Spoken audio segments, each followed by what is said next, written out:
All right, welcome everybody back to another film room edition of the Big Douglas Show. Where we take you inside the Commanders, we'll pick out a couple plays, diagnose them so we can take a little bit better look at what's going on. As always, George Carmi is with me. George, how are you? Ready to learn something today? 100%. Happy to be here, bro. Thank you for having All right, me. and we wouldn't be learning anything if it weren't for Nick Ackridge and Mark Bullock. Gentlemen, thank you so much for sharing a little time with us today, making us better football fans. Mark, how are you from across are you across the pond, Mark, or are you over in Ireland in the Nordic area? I am, well, either way would be across the pond. But yeah, currently I'm in the UK. Thanks to certain rules, I'm only allowed to be in Sweden at my fiance's place for a certain amount of time. So yeah, I have to come back and forth. So currently I'm in the UK. And Nick Ackridge, you're not in the UK, are you? No, I'm not in the UK. All right, let's get going. We're going to start out with everybody's favorite conversation, Sam Howell. Nick, what do we have for first? Yeah, we got the touchdown pass to Curtis Samuel. One of his three on the day. The first one was about as easy as it gets for a touchdown. That was just a little dump off to Gibson, if I remember correctly. This one is a little tougher. So I will let Mark kind of explain the concept and whatnot. Yeah, so this would have been a play that Washington fans probably would have known from Jay Gruden. His brother John Gruden used to love this play. They had a slightly different version of it where the tight end's running a corner rather than an in-breaker, but that can kind of be a read in this offense where they can go either way. But essentially, it's a concept designed to beat Tampa 2. And obviously, they had done their scouting the week before, and they knew that the Falcons like to play Tampa 2 in the red zone, which is exactly what they get here. And so you have the tight end running up the seam to occupy that middle defender and get him running deep, and that opens up a big hole underneath him. And generally in Tampa 2, that's not too big of a problem. But when you're in the red zone, there's a lot less space to work with, and you have those two unders from the outside, and Curtis Samuel in the slot is the first one, and he breaks into that space underneath, and Sam Howell makes a good read, good quick delivery. You can see he's getting the ball out as soon as he's hitting the top of his drop, so everything's on time. And Samuel has a relatively easy touchdown. So yeah, I think it was one of those where it's you do the work in the week where you scout what you're expecting to get from the defense during the week, and you get the right call, the right situation, and that produces the results on Sunday. Hey, Nick, explain real quick what the Tampa 2 defense is for those that are watching that might not know that. Yeah, so Mark drew out half of it. So essentially what it is it's just cover 2. It's you have your 2 high shell here, and this safety over here to the field is going to play deep. He needs to stay over the top of these 3 receivers essentially. And what teams essentially noticed is that a cover 2 beater used to be these kind of seam routes that he's drawn up here because this whole defender would kind of sit here. So back in the day, the Tampa Bay Bucks decided to kind of put a wrinkle into that cover 2 and had this whole defender essentially what they call run the pole, which means you're going to run up the seam and you're going to travel with anything up that seam. So that's just the only difference between a cover 2 and a Tampa 2. Tampa 2, you're going to have this whole player. He's going to, run the pole, get back. Normal cover 2 will kind of stay in this little area right there. Okay. And so as soon as he sees him floating backwards, he knows he's got Samuels coming into that area. Is that right? Yep. That's exactly what he's looking for. Once he sees 53 turn his back like that, he knows he's going to carry Thomas up the seam. And then this slot corner's got absolutely zero chance to make this play, especially with the little natural kind of pick it sets with Logan Thomas right here. I mean, he's not getting over that at all. And then you've got an easy pitch and catch for a touchdown. We'll see it more and more as we go on today, but I thought maybe this was Eric Bieniemy's best called game. I'm not sure how you guys thought about that, but I thought getting in and out of the plays and to the different plays that he wanted to get to, he did a really nice job on Sunday. I don't know if I would say it was necessarily his best called game. I think they were probably more balanced, but I still think there were times where I thought the play calling was a little bit off. There's quite a few back on track runs on 2nd and 10 that I always hate, and they're kind of a bugbear of mine. The But worst. yeah, so I don't know if it was necessarily his best called game, but obviously that's the kind of situation you see from EB in Kansas City, where they scout everything so well. They know what the opposition's going to do, and they know how to attack those different coverages, and that was a perfect example of it. All right, Nick, what do we got drawn up here? Yeah, so the next couple plays are the two big chances that were kind of missed. One, perfect throws from Howell. This first one to De'Ami Brown, and the other one to Jahan Dotson. This first one is tough. I mean, it's a perfect pass. It's more kind of a good play by the defender / he got away with a little bit of a hold, but it's never really going to get called when it's that tight. But just a great throw by Howell and a tough catch, but one you might ask someone to make, but it's kind of tough. And yeah, real quick before you run it. What is the alignment here? This is a 2-by-1 with do we know who is in the nickel there for on offense there? I believe you got McLaurin here, De'Ami Brown here. I think that's Cole Turner down here at the slot, and then probably Dotson. I think it's Jahan outside. Yeah. Okay. And the reason I included that start bit, you could see Howell gets a bit of information pre-snap from that motion. You see how Terry McLaurin runs across. He's followed by the corner, and then the outside corner comes charging down into kind of press coverage, at which point Howell has a pretty confident read that it's going to be man coverage. So when he drops back to pass, he kind of reads the deep safety, and he sees that they still play 2 deep safeties, but that safety is kind of cheating a little bit inside towards what became the 3 receiver set, which meant he had De'Ami Brown one-on-one outside. So he made a good read and decided to take his shot. Got punished for doing so. He took a pretty big hit for doing so. But man, it was one hell of a throw. And he can't really do much better than that. And, De'Ami Brown is a little bit unfortunate. I think the DB gets away with, as Nick said, he gets away with a little bit with tugging the arm, and that means Brown can only go at it with one hand. So it's quite tough, and he kind of only just gets his fingertips to it. So it's harsh to be too critical of De'Ami Brown, but in an ideal world, you'd like to see your playmakers go and make that kind of play to back up the quarterback making that type of a throw. Mark, Yes. was there probably like a green light, essentially, like with the movement, just having the De'Ami isolated on the left-hand side? Like, I see that, I got to the pass no matter what, or was there any other indicators that kind of, should he have been looking at anywhere else, or like this green light once he saw that one-on-one matchup on the outside? What do you think? It's not necessarily, it's kind of a green light if you like the matchup. A lot of the time you have that, and as I say, you can see from that still there, he's got that safety. He's kind of cheating a little bit inside. He's not got enough depth enough width to be getting over the top of De'Ami Brown's route. So he knows that he's got that one-on-one. So he probably pulls that route's probably what they call an alert. It's not necessarily the first read, but if they get the right look, then it becomes the first read, and they can alert it. And that's what Howell seems to do here. And as soon as he sees that safety doesn't get enough width, he knows he's got that shot, and he takes his chance. Yeah, essentially what he's looking for is like Mark said, is once this guy starts to kind of cheat this way, that's when you're looking at that, and it's just kind of trust De'Ami to win and throw a good ball, and he throws a perfect ball. I mean, this is one of those ones where I'll be a little bit of a homer here and say this is why I love PFF grades and whatnot, because this goes down as just an incompletion. It's just an incompletion for Sam Howell, but for us, we're giving this as what we call a big time throw. It's just kind of those higher graded throws that take more skill to do. And we're not charging De'Ami Brown with the drop either. I mean, because again, we just give credit to the defender for, being close enough that it's too tough of a catch. So that would be like a positive grade for the defender, and then a positive grade for Sam Howell. I like that nuance.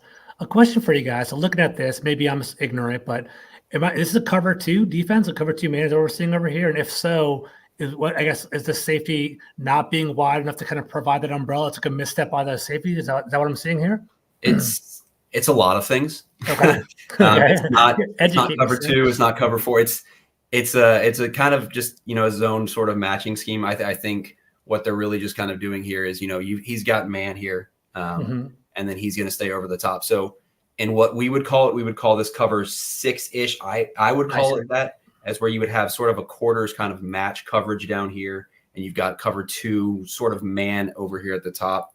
There's no real good kind of term to just call this coverage. There's a lot of different rules that go on with it, but it's a lot of zone matching with how they play this. If you're looking at a normal cover 2, you would have him get deep, him kind of stay here in the flat. He would stay here in this hook curl. Then you have your whole hook curl flat and then deep as well. But you can see kind of on the field side over here that, he's not staying in the flat. He's kind of carrying with Dotson here. He's not getting over the top of anyone. And same with him here. He's kind of playing outside leverage and looking to carry anything up the seam and pass it off to the inside. Gotcha. Thank you. All right, let's move to the next one. This is one where you're just going to put it all on the receiver because, again, this is about as good of a throw as you can have, just a deep cross across the field, and Howell drops it in perfectly for him. This is the throw to Dotson. To Dotson, yep. Yeah. Tough start of the season for Dotson. Oh, Yeah, it's a beautiful route. God. He's had a few drops, and I've seen quite a few people get on him for that. And obviously, you can't have those drops, but it's a decent route. It was more just a really well designed play to beat that coverage, and it's quarters coverage, and the other route occupies the other safety in the other corner, which means the safety has to try on Dotson's side has to try to cover Dotson on the crosser, and that's pretty tough for him to do. Does he grab Dotson on the top of the route there? Watch this. Yeah, maybe a little bit. Right there at the 24-yard line. Or redirection. Yeah, right there. You're looking up at the top over here? Yeah, watch him. Right up here. Right about the 24-yard line, he gets murdered. I think that's McLaurin. He kind of gets yanked right there. Oh, he does, wow. yeah. Missed that. Sorry about that. I just happened to see it while you were saying that. Not good eye. Dotson had so much yards after catch. He could have potentially scored a touchdown there. It just kind of stinks that it worked out. Yeah. So, what did you like about the play? What did you, is there anything that kind of take away in a negative aspect? Like, what do you see here? Well, I mean, it's another great pass from Sam Howell. I mean, it's one of those drop it in the buckets, lay it over, under some underneath defenders. And like Mark said, it's a really good play design to kind of, get him open and put the defense in a bad spot. Because again, like he said, it's quarters coverage. So these two are kind of reading these guys based on their routes. And then so once McLaurin kind of gives that little inside post sell there, this defender right here is going to be, alerted to him looking at McLaurin, and will have no chance of picking up this backside one. I don't know if they do want their backside safety to kind of cheat on that route, but it also just doesn't give this other safety a chance really either. So it's just a good design play to beat quarters, and everything's executed perfectly up until the end. And if that's Robinson in the backfield, he's wide open too. Yep. That's him on the wheel. He's only open really because this curl flat guy is kind of reading the quarterback, and he sees that. So him right here, he would have Robinson in the flat. And he sees that once Howell releases it, then he's just going to kind of bail to that. So he would be in a position to kind of tackle Robinson here, maybe 5-6 yards, but you can also, if he makes a miss, and you got a big gain as well. Brutal drops by guys that we aren't accustomed to seeing drop balls. Because Dotson's actually been fairly good, I think, on the deep ball this year compared to last year at least. Would you guys characterize Sam Howell as having pretty good touch, like in the deep throw? I think I was a strength coming out of college, I believe. Yeah, I don't think there's any question about his kind of arm talent. I mean, that's kind of was always the least of his concerns, even coming out of college, was he can make almost every single throw that you'd ask him to make. Mhm. That's never the issue. The issue is, and what we'll get to, are the Great segue. Yeah. are the Oh, sacks, that's good. and that's why you're a pro in this business essentially, because the sacks were kind of as bad as it gets. It's very interesting. Let me make it full screen. Give me 1 second. There you go. Do you want me to run through this one, Nick? Yeah, I'm just trying to figure out which one it is. This is the first This one. is the first sack, yeah. So Washington tries a bit of a funky formation. They've got Curtis Samuel in the backfield with Brian Robinson, and before the snap, they send Brian Robinson in motion to the flat, and basically they're trying to get Curtis Samuel up the seam and on a sail route, and kind of overload the defense with basically every receiver running to the same side of the field, and the Falcons do a pretty good job kind of passing things off and picking things up. And you can kind of see that Howell is looking to hit that sail route to Curtis Samuel behind the zone defender that he's just running into right now. But that is not quite there for him. And he really should just be in rhythm thinking, okay, I've hit the top of my drop. The read's not there. I need to hit that check down to McLaurin on that shallow cross underneath and move. But when he doesn't take it and he kind of, you can see that he feels like he's running out of time in the pocket because he starts to move even though he's not necessarily under pressure. But because he then starts to move, he runs into pressure and takes a sack. And as we saw, McLaurin was wide open on that shallow cross, which is the kind of check down option on that play. So he really should be hitting that shallow cross, and that there was no reason for him to be taking a sack there. Yeah, it's another one of those reads that kind of take you perfectly in progression, essentially the way it's laid out. Because like Mark said, he's reading Samuel and it's not open. This defender does a good job of not completely selling out here on the flat route, and kind of keeps his depth so that it scares Howell from trying to make this throw so he can kind of, cheat on that. So it's a good job there. And then, like he said, he's just got to hit McLaurin now. I mean, it's once he sees that, he should never kind of, and then he just panics. I mean, he just, looks like a deer in the headlights there. And it's crazy. Cornelius Lucas had a good game, right? I mean, am I wrong there? I thought he had a good game. He looked good there too. Yeah, he's always been solid in pass pro. That's never been a question for him. Left, right side, he's always very good in pass pro. Run it through real quick, Nick. What I find is so interesting is like Howell should see this. I mean, you guys clearly put it on tape, but if you watch the next clip that's coming up, Terry McLaurin, well, you're going to show the backside view with Howell in a moment. You see Terry McLaurin just flashing by his face, and that's pretty open in the NFL. I'm surprised he didn't take it. He's up by 3 or 4 yards. That's like with this way this linebacker's playing it. I mean, that's got to be delivered. Yeah, it's just a missed opportunity, and it's something that he's unfortunately consistently putting on tape, where it's just kind of these missed chances. He was looking for a big shot. Yeah, it's kind of drawn up perfectly for him. Like Curtis Samuel wasn't open on that one, so his eyes should immediately try to drop here to McLaurin. And I'm not sure if he saw him or just kind of panicked. He might have felt this pressure here from Jarrett, but at that point, I think was probably +3 seconds in the pocket, and it's tough to guard Grady Jarrett for that long. And it's interesting. He actually had a pretty crisp pocket. He was standing upright and he was pretty good to go. He should be able to release the ball. It's interesting. This is an incredible pocket right here. I mean, You're not going to ask for much better from that. And this is why, and if you're not going to throw it, go. Yeah, sorry.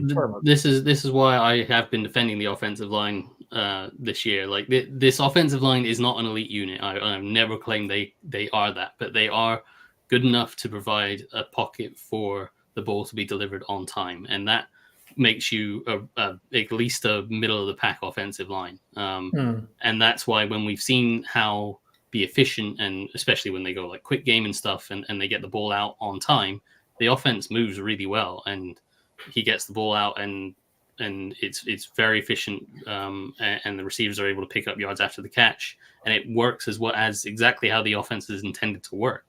The issue comes when Howell starts looking for bigger plays, or the play that he wants isn't quite there, and then the offensive line have to try to block for longer than the play is intended for them to.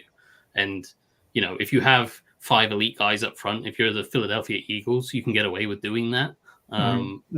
Washington aren't the Philadelphia Eagles, and so they can't get away with holding on to that ball for that extra few seconds trying to find something down the field.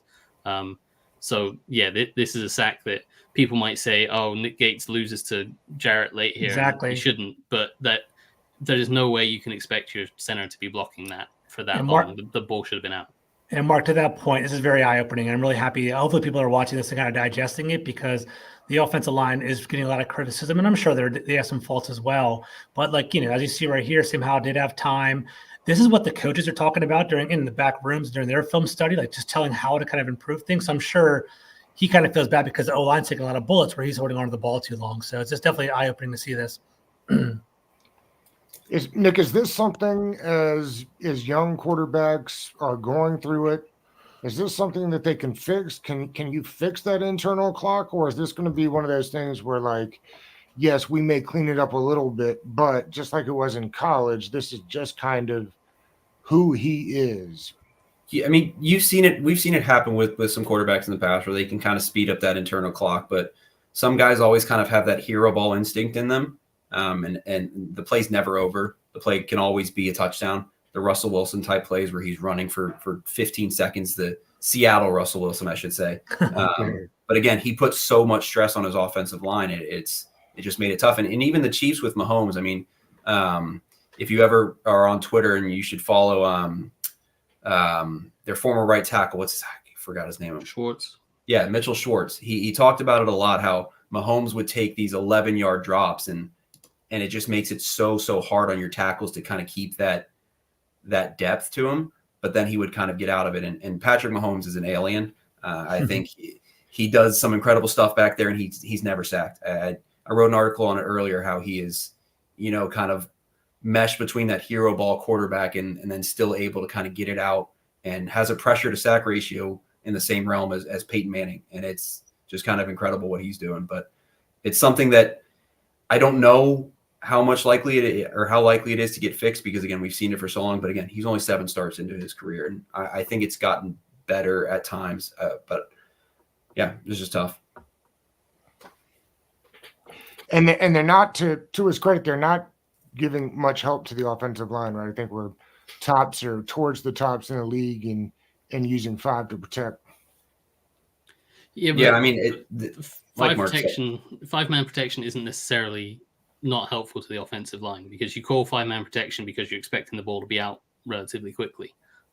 So if you're expecting to load up and take a shot further down the field where you need them to protect for longer, then you are using things like play action, or you're keeping your tight end in, you're keeping the running back in. So when they want to protect for longer, they do bring in the extra help. When they're going with 5-man protections, a lot of the time they are looking to get the ball out a lot quicker than how necessarily is. And as Nick said, we have seen some improvements.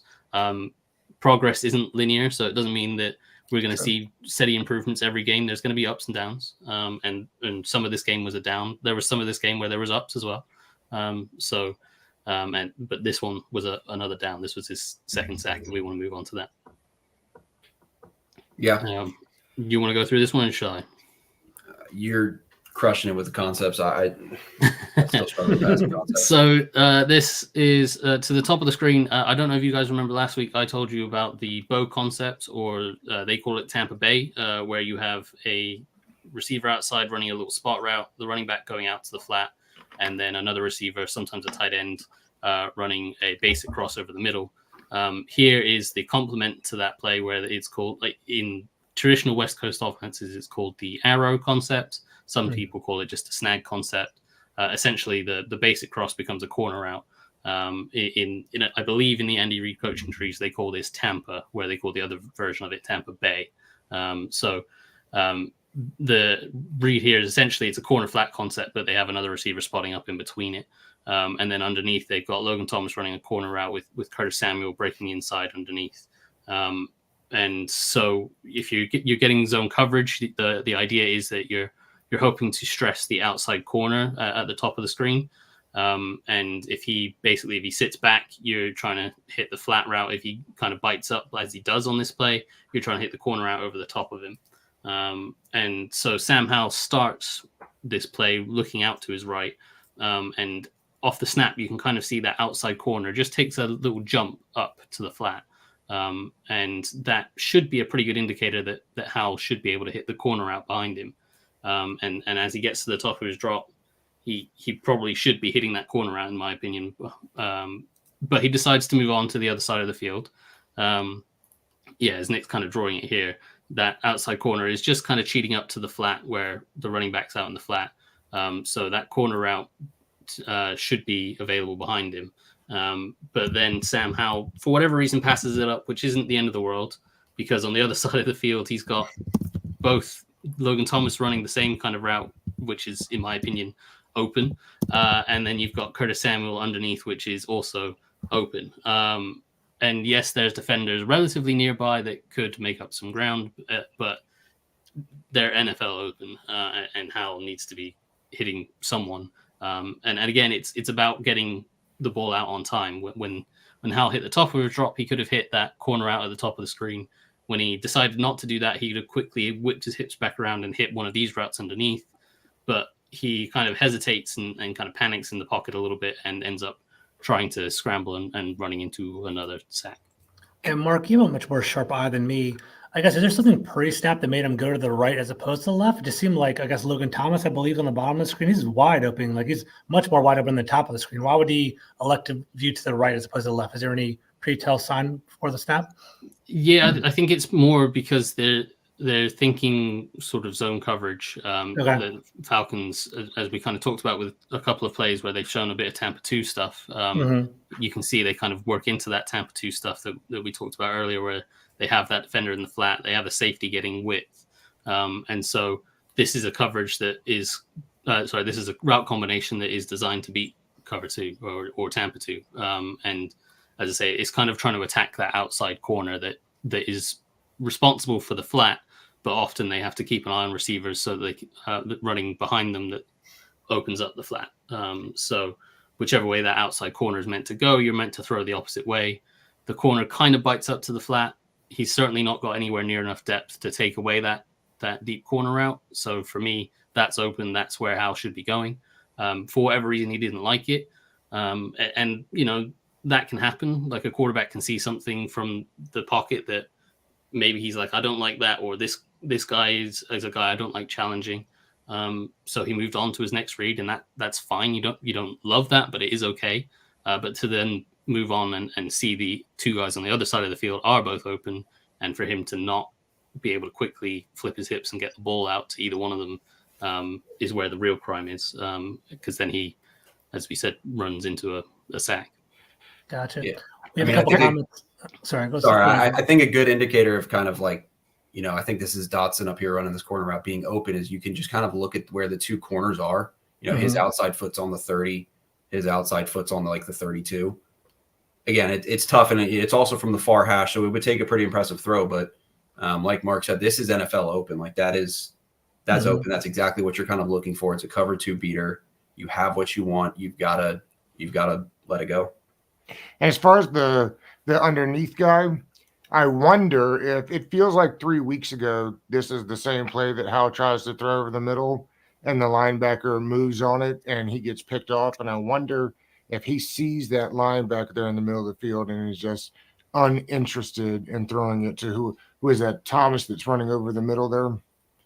There's Thomas running the corner route and Curtis Samuel's breaking inside. And you could potentially argue that he sees that linebacker, but there is, there's more than 5 yards. Yeah, there's more than 5 yards between them. And if Howell is in rhythm with the play, if he turns down that top route and quickly flips back to the left, he should be immediately seeing Samuel and hitting that, or possibly Thomas and throwing over the top on the outside. So, it's because he doesn't hit it in time that the route then gets covered, and then he kind of panics and runs into a sack. And again, we're talking about him working from a clean pocket, and the protection is doing even more than what he needs to do, because he was able to go off his first read and work back to the other side.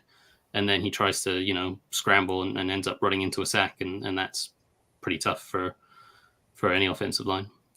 Nick, how has Sadiq been PFF-wise this year? By the eye test, he's looked pretty good. He's been up and down. I mean, I think with Charles, it's kind of always been up and down. There's been some good games. There's been some bad games, and with him, every snap is. I mean, honestly, it is up and down. He had I think a pretty good game. He's had a pretty good season in terms of pass blocking. I think all of them have, except for Wiley. Really, again, as Mark said, this offensive line is getting a lot more hate than what they really should be, because this is a perfect pocket. He's gone through all of his reads, still a good pocket, and Lucas is never going to block him here. Again, this is the ball either has to get out. Howell runs right into it. So this is one of those plays where we're not charging Lucas with a pressure. We're not charging him with a sack. This sack is charged to Sam Howell here. Can I jump on that? Mm-hmm. Luke, if you pause it just before he scrambles, or just as he's scrambling, as far as Lucas knows, Sam Howell is in the pocket. Lucas has no way of knowing that Sam Howell is taking off running out where he does. Great point. So there's no way for Lucas to know that that defensive end is going to loop back and make a tackle. So as far as he knows, he's done his job and he's protected Howell, and the ball should be gone by this point. So people that might want to try to get on Lucas or any offensive lineman for this kind of sack, like Lucas has no way of knowing where Sam Howell is at this point. As far as he knows, the ball should have been out and he's done his job. So that again just further emphasizes that the offensive line isn't as bad as people are making. It's a great point, Mark, because I think people we watch it and don't think about it in that ways, but those guys have like a 5-second clock in their head, right? Where it's like, you talk about doing your job, do my job for 5 seconds and get up out of this play. It all depends on the protection as well. So as Nick's saying, it's not even necessarily 5 seconds. If it's a 3-step drop, like a lot of these offensive linemen are blocking 4 3-step drops. So they're deliberately taking a more aggressive approach to get their hands on defenders and disrupt their first move, knowing that the ball should be out before a defensive lineman can get to their second or third move. So if the quarterback then holds onto the ball, like the offensive line are put in a very vulnerable position. So like they block for a certain protection scheme, and the protection scheme is set for the amount of time the quarterback should need to get rid of the ball. I love that. Very interesting. Yeah.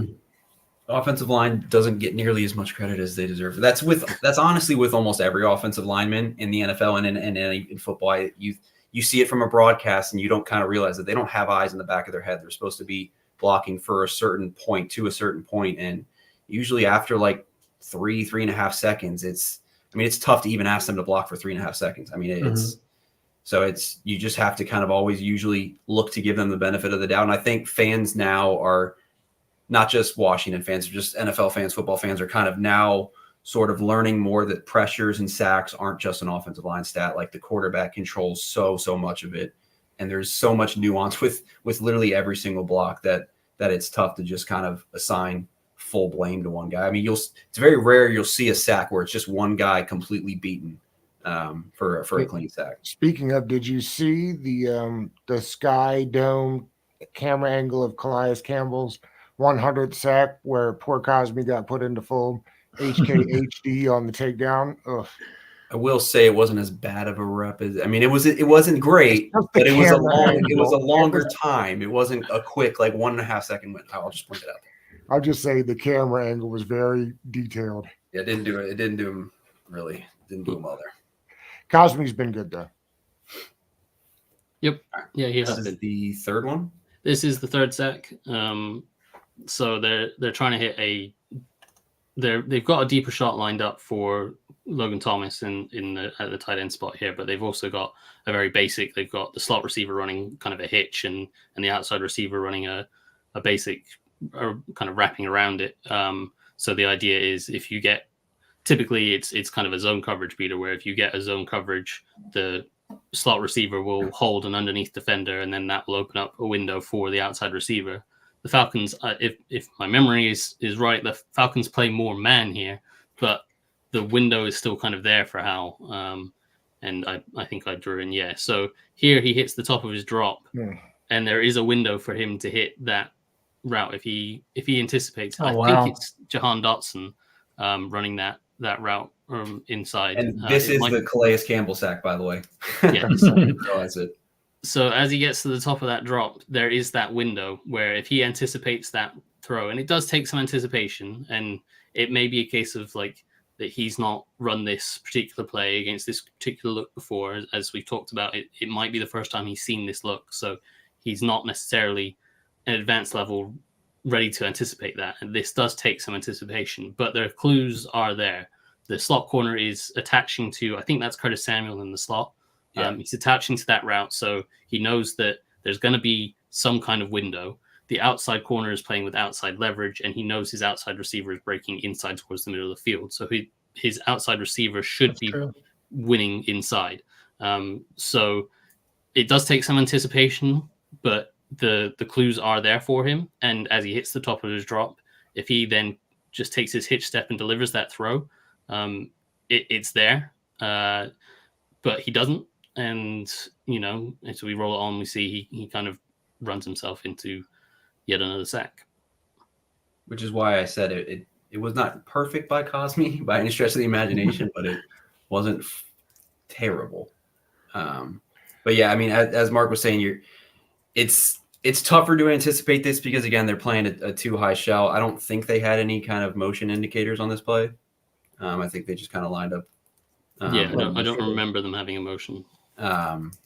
So they don't have any indicator that it's going to be man. But again, once you kind of see this safety rotation, and even with this, I mean, these first couple of steps by this safety down here, they kind of go backwards a little bit. So might muddy his read a little bit, just kind of looking at how those safeties rotate. But it's a very, very tough anticipatory throw, but it's one that, some quarterbacks can make.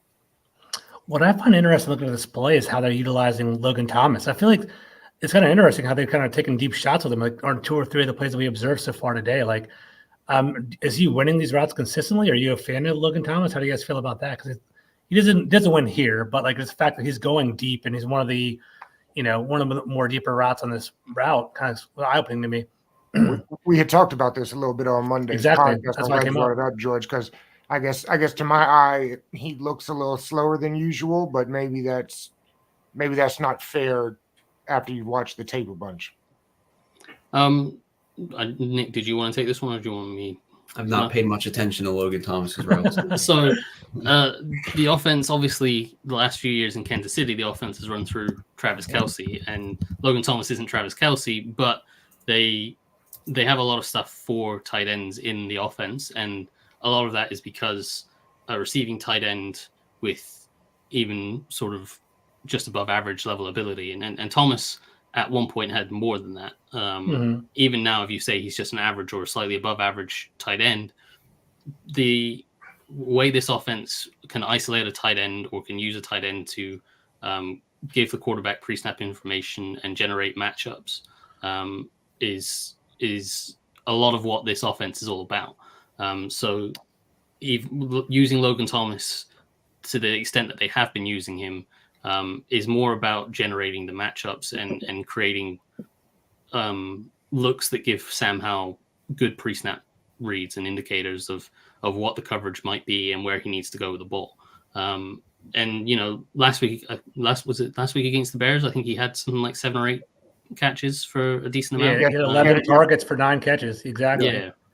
And then so he's not been like horribly unproductive. And I think looking further ahead, if and these are big ifs, but if Eric Bieniemy becomes the head coach and Sam Howell becomes the franchise quarterback, a tight end, along with obviously upgrading the offensive line, a good receiving tight end would probably be high on their list of things to look. Brock Bowers, did you say? I was going Brock to say Bowers? Brock Bowers would be an absolute dream. that'd be awesome. Mark, quick question, sort of kind of put you on the spot. So obviously they're using Logan Thomas to kind of, information gather and kind of see the matchups. Is there a reason why they use Logan Thomas in the slot as opposed to Jahan Dotson or something, kind of like to have a bigger matchup or bigger shot downfield? Is there a reason why a bigger body worked better there for whatever, or this just happened to be the package? It's more because how defenses respond to a tight end as opposed to a receiver. So Okay. With Logan Thomas in the slot, it's probably going to be a line. If you're lucky, it's going to be a linebacker. More likely, it's going to be a safety. Gotcha. But that still gives the kind of coverage read or indicators that you want to give Sam Howell. Whereas if you're putting Jahan Dotson in there, and he's just matched by a corner, that doesn't give you any real indication. Makes a lot of sense. Appreciate it. Thank you. All right, we got one last one on the O-line, don't we, Nick? Yeah, we've got a decent amount on the O-line. We can just go right to that. I just clipped these up because it was a rough second half, as we all saw. They couldn't do anything. And I think it was after we went from, talking about how the offensive line was so great and whatnot. I'm going to bury some of them now. But there were just some missed blocks, some missed assignments. And it was tough to kind of get the ground game going in the second half to try to, chew some clock and whatnot. And it just wasn't very effective. This is Chris Rodriguez. I think this is the same drive where he had two really good runs, but then it just kind of stalled out here. And I will try to explain this the best I can in terms of what kind of run we're looking at and whatnot. So essentially, it looks like inside zone to the left here. So essentially, what you're looking for in terms of blocking, I'll just look on this left side here is you're looking for Gates and Cosme to kind of work here towards Grady Jarrett. They're going to double up here and then work to the second level, scoop up to the second level. And you're looking for that same thing here and up to the second level. And that's kind of where the problem lies. We're looking at Lucas here. In my mind, it looks like goes the wrong way, gets a little bit confused. He should be right here working with Charles so that he can bump Charles over and Charles can pick up this linebacker that's about to kind of come through the A gap there. And it looks like Lucas is wrong, and it leaves a unblocked linebacker to make a play. It's incredible until you start watching these things like this, how the tiniest that we talk about this last week, and we'll continue talking about it every week because it just is what it is. It is the tiniest of details that puts such a different spin on the outcome of a play that if you're just watching this on Sunday from your couch, you think, well, why is dummy run right in the back of the offensive line? Well, yeah, because a bunch of other dummies weren't supposed to be there. At the fastest rate, too. Just so quick how it happens, too. And one thing to kind of look at is you never really want, two people really blocking the same person at the second level. When you kind of see that here, especially with Lucas, and then this is De'Ami Brown coming in to crack him. You never really want that, three people on two guys when one guy's unblocked. There's usually someone at fault here. Mark, you can correct me if I was wrong with this, but I'm pretty sure that Lucas should be kind of working with Charles here to kind of get up to that second level. Similar to how, again, this is kind of perfect from Gates and Cosme here. They're going to double here and then scoop up to that linebacker. Yeah, no, you nailed it. Definitely Lucas should be going in to help Charles, and then Charles should be able to slide over and pick up the linebacker, and then you have Chris Rodriguez making the same cut that he probably ends up making there, but he's got a significantly bigger hole because Sadiq Charles is able to pick up the linebacker, and Lucas is able to take over on the defensive tackle. Yeah, it should look like this. Nick, but to the untrained eye, I bet you a lot of people are thinking 78's doing his job here. Like, oh, nice double team, right? Yeah. But not so. Mm-hmm. Correct. Again, it should look exactly. And this is a great kind of double team here on Grady Jarrett by Gates and Cosme. And it gives the linebacker no chance. It takes him out all the way up to the second level. Oh, wow. Yeah, he's got no chance to kind of – Rodriguez has no chance here because, this linebacker is completely unblocked. So real quick, guys, this might be a loaded question, but – Eric Bieniemy is kind of lauded for attention to detail and kind of everything being really refined. Have you seen that, generally speaking? Has he been has a player been responsive and been refined to their technique throughout these certain plays like this, or do you think it's kind of more Lucas is kind of a last minute sub walking into the game? And what's more of your overall conceptions 5 games into the year? I think players are always going to make mistakes. They're always going to make mental mistakes. It's just limiting those, like you said, kind of getting those refined details down. They're still going to make mistakes. A lot happens in a limited amount of time. And with how offenses are motioning and defenses are reacting to that, it causes you to second guess yourself a lot of times. There's nothing really here that should really mess Lucas up. He should kind of know from the start that he's going to work up with the left guard. And you can kind of see right at the snap. You see how all these three guys they're already out of their stance here. Mm-hmm. Lucas is a little late, and that little millisecond right there is I mean, even if he knows that he needs to get up to 90, it's going to make Charles' job much tougher just because he's kind of late off of his snap there.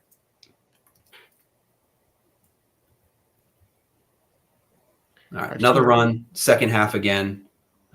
This time you've got a fun little design. I believe it's just inside zone again, but this time they're kind of sort of misdirection here with Robinson taking the snap there, but I believe that it's still inside zone to the right. You've got your split block. It's just a nice little wrinkle here to kind of get a linebacker to run the wrong way.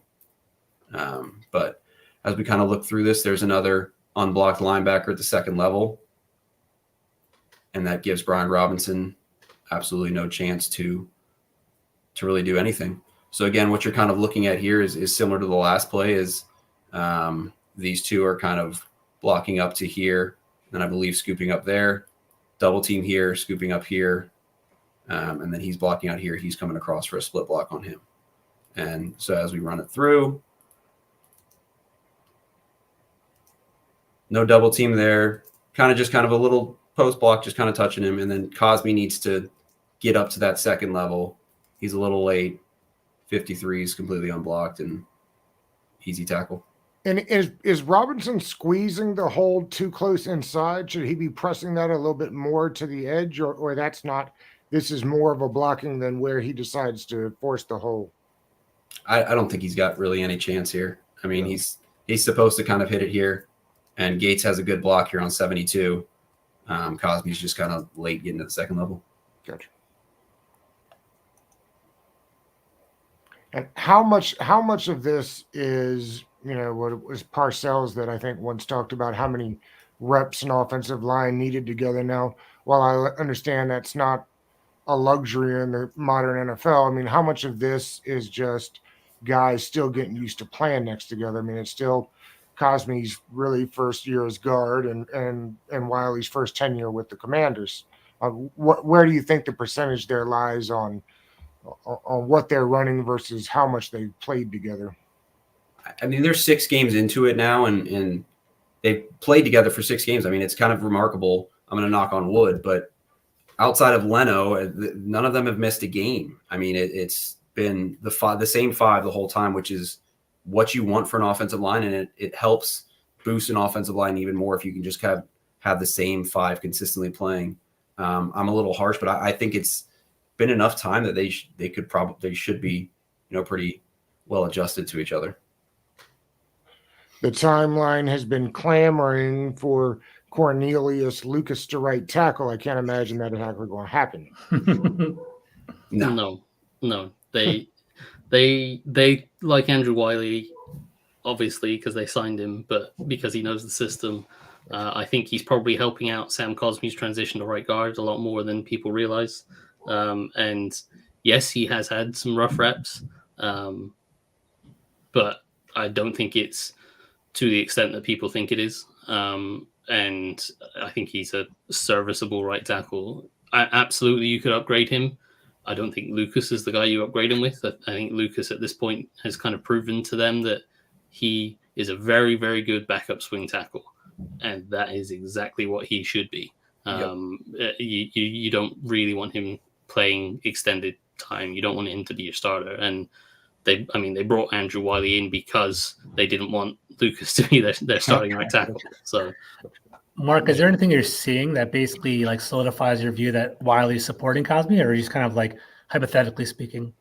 That would be more towards he's been in the system, so he can help, and he has played guard in this system as well as tackle. So he's probably helping Cosmi a fair bit with exactly how the sort of finer details of the system works and where he can help and where he can't help. And to Cosmi's credit, you see quite a few reps where Cosmi doesn't have anyone to block, and he is scanning way more of the field than he should ever actually be asked to scan.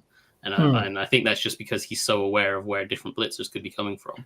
There was a great rep. I can't remember what week it was where Cosmi saved someone's ass, where he worked across 3 different gaps in pass protection and blew up like a free blitzer or something like that. And those are the type of plays that you're looking for. I mean, you're never going to expect someone to notice that, but him noticing that, in the first year, and it was like the second week in that system, and it was pretty impressive. That was the Cardinals game where they hit that Yep. deep crosser to Cole Turner. Yep. And he saw that blitz coming from the left side where he should be looking out to the right.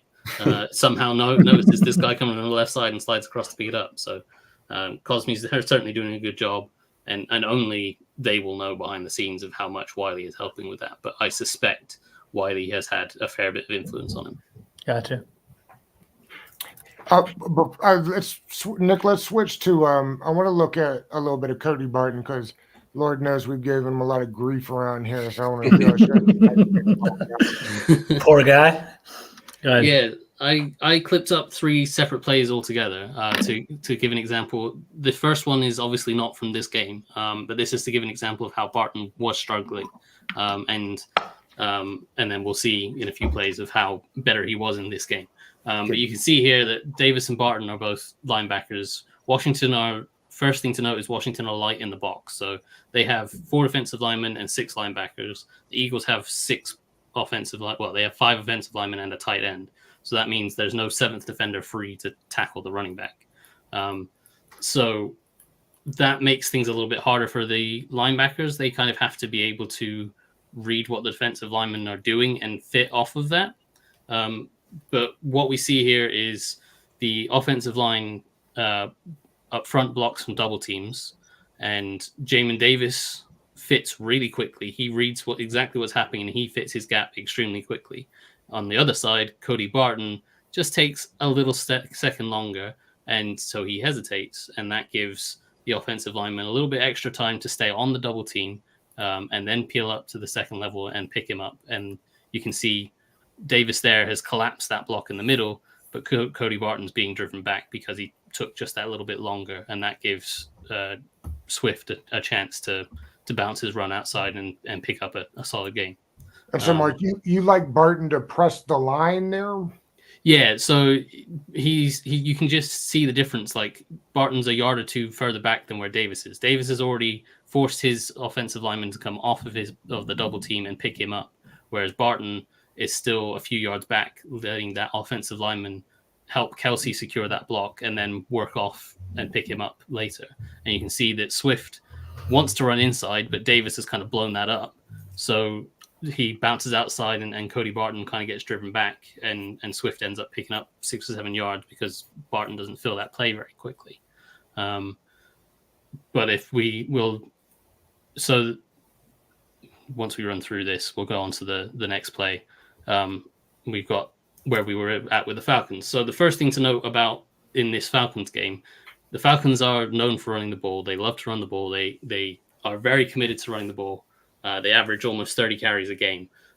So they are one of the few old school offenses in the NFL.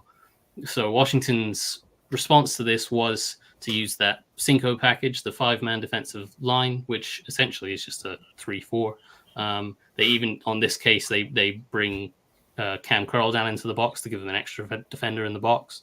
So they are much more heavily loaded in the box, which gives them a much better look and makes things a lot easier for Cody Barton. Because on the last play, I said that they were they didn't have they were light in the box. They had 6 defenders against 6 offensive linemen. Whereas here, they're much more equal in numbers. They've got 8 in the box, so they're much more capable of filling every gap. So as this play runs on, you can see that they motion over a tight end, and typically that would confuse Barton, but he sees a lane, and because he knows that they are equal in the box, he can just attack that lane. He knows he's got that gap, and he fills that so much quicker than what we just saw. He forces that offensive lineman to come off his block, and that leaves Jonathan Allen one-on-one against the tight end. And as we know, Jonathan Allen will always win a one-on-one with the tight end, and he makes the tackle. And, Bijan Robinson gets maybe a yard or 2 on the play. But you can see how Barton, because they have more defenders in the box, he's more confident in being able to just trigger an attack when he sees a gap like that. Whereas on the last play, he was more hesitant and holding his distance. There, he just triggers and attacks, and that forces that offensive lineman to come off his block quicker and pick him up. And the offensive lineman just about gets there, but that frees up Jonathan Allen to come off his block with the tight end and make the tackle. Nick, So if you'll go back to here, well, either one, it doesn't matter. But I heard a lot this week about how that Cinco helped designate the alleys for players and made it easier to get to their hole assignments. I just wonder if somebody could run us through that real quick for those at home that might not know that. Yeah, so that's kind of what we were just talking about, where they have 8 defenders in the box against, they've got 8 gaps to fill or 7 blockers, and they can. It makes it a lot easier for the linebackers to know that, okay, we are numbered up correctly in the box, so I can just attack the gap that I want to attack, and not have to worry about working off of whatever defensive lineman I'm trying to read. So here you can see, as Nick's drawn up, they've got just about every gap covered. They've got Ridgway over the center, and he can work either side, and Cody Barton can basically just read off of that. So it's a much more defined and more obvious read for him. And so he had it much quicker. He was triggering much quicker on runs, and as we saw this play played out, he much quicker to go through the line of scrimmage and force that offensive tackle. I think it was the left tackle to peel off that double team on John Allen and go pick him up, and that freed up Allen to make a play. So even though Barton wasn't making the play, because he was triggering a lot quicker, he enabled John Allen to make the play. So then if we move on to the final play, just before we start it. So the benefit of that Cinco package was it evened up the numbers, and it made it a lot easier for Barton to trust what he was seeing. And I think he took that confidence into later in the game, where they did go back to running a little bit of a lighter box. As you can see here, this is a very similar play to the one we saw the Eagles at the start of this package of clips, where they've got 6 defenders in the box and they've got 5 offensive linemen plus a tight end. So they've got 6 blockers, which means the defense is outnumbered because they don't have a 7th guy free to tackle the running back. So we see here that the center and the left guard try to work that same double team that we saw Cody Barton was really slow at diagnosing earlier. Whereas when you see it on this play, we see he's a lot quicker, and he's instantly triggering. And again, that forces that left guard to peel off that double team, which then in turn allows Daron Payne to work one-on-one against the center, and he's able to squeeze things. And that forces the running back to, bounce his run to the left rather than attack where Cody Barton was, and that gives Jonathan Allen and Jamin Davis the ability to go make the play on the other side of the line. Yeah, I mean, just looking at this one compared to the Eagles one, you can see him kind of triggering faster than Davis here. Exactly.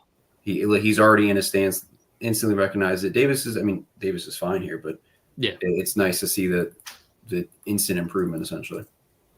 Yeah, and Davis has potentially 2 gaps that he has to cover on that backside, whereas Cody Barton, because he's on the front side of it, Davis is technically on the play side because the ball's going that way, but Davis has to be able to play off of Allen and be able to cover either inside or outside, whereas Cody Barton can just go. Yeah, exactly as Nick has drawn up there. So Cody Barton can just go, and he's much quicker to just attack, which again forces that offensive lineman to come off his block a lot earlier, which gives Daron Payne a chance to squeeze that center and clog the running lanes inside. And then the back gets swallowed up on the other side of the line. So that was just my a kind of 3-clip example of what Cody Barton had been struggling with this season, where he's been really unsure of himself, especially in the lighter boxes that Washington likes to use.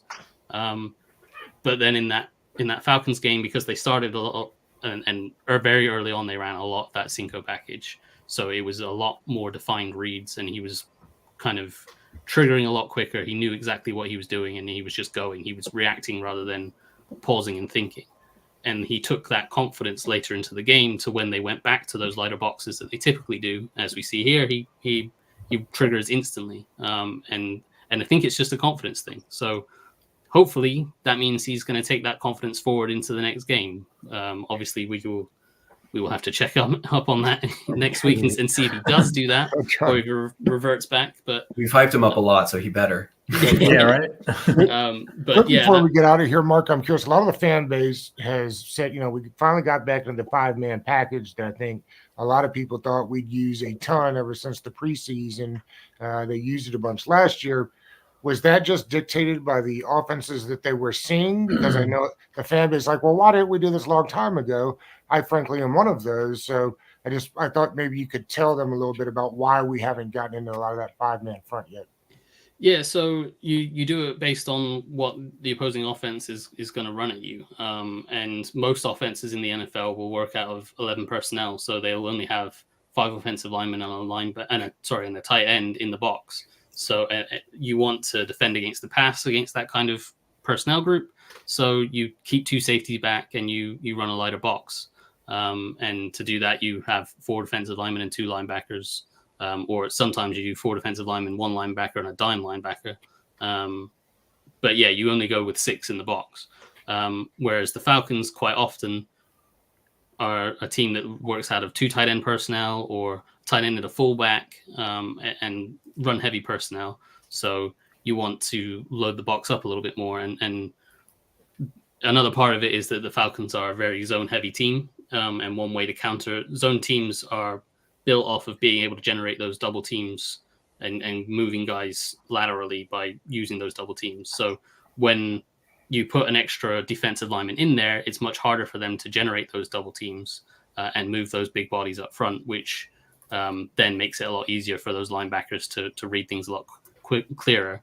But the downside of that is that if you then want to play coverage out of that 5-man front, you either have to rush all 5, in which case you're light in coverage on the back end. You've only got 6 defenders in coverage. So you're either playing man coverage with a single safety and a hole player, or you're playing some sort of fire zone with 3 deep, 3 under. And that kind of limits what you can do coverage-wise. Or you have to drop one of Montez Sweat or Chase Young into coverage to even up the numbers. And obviously, I think this fan base is sick of seeing pass rushers like that drop into coverage. Yeah, exactly. Did you see that? Did you see that question, Mark, that Deluxe asked? I No, saw it. I can. Okay, He was basically asking why Davis has both that gap and that gap. Again, it's back to football is simply a numbers game. It just is. It comes down to numbers. And so you've got 3 defenders here, and you've got 1 gap, 2 gap, 3 gap, 4 gaps to cover. On this other side, you've got 1, 2, 3 gaps and 3 defenders. So it's just a numbers game. You're going to have someone on this play side cover both gaps.